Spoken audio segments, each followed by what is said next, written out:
નમસ્કાર દર્શક મિત્રો, પ્રાર્થના સંદેશ ન્યૂઝમાં આપનું સ્વાગત છે। દાહોદ જિલ્લાના સિંગવડ તાલુકામાં ઠેર ઠેર શ્રીજી ભગવાન ગણેશજીનું વિસર્જન કરવામાં આવ્યું।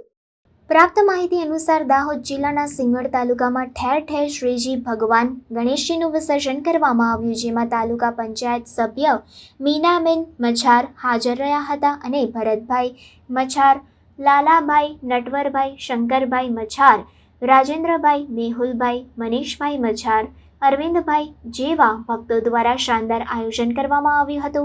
ભજન કીર્તન કરતા શ્રીજી વિસર્જન કરવામાં આવ્યું હતું। તેમાં મોટી સંખ્યામાં આગેવાનો, મહિલાઓ, બાળકો હાજર રહ્યા અને ભગવાન ગણેશજીનું વિસર્જન ચીબોટા નદીમાં ભવ્યાતિ ભવ્ય રીતે કરવામાં આવ્યું હતું અને ભક્તો ડીજેના તાલે, સંગીતના તાલે ઝૂમી ઉઠ્યા હતા।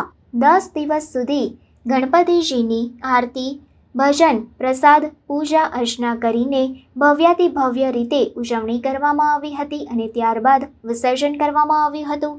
ભક્તો દ્વારા ગણપતિ બાપ્પા મોર્યા, ઘીના લાડુ ચોર્યા, આજનો દિવસ કેવો છે, સોના કરતા મોંઘો છે તેવા નારા સાથે વાતાવરણ ગુંજી ઉઠ્યું હતું। પ્રાર્થના સંદેશ ન્યૂઝની તમામ લેટેસ્ટ અપડેટ્સ માટે ચેનલને હમણાં જ લાઈક, શેર અને સબસ્ક્રાઇબ કરો।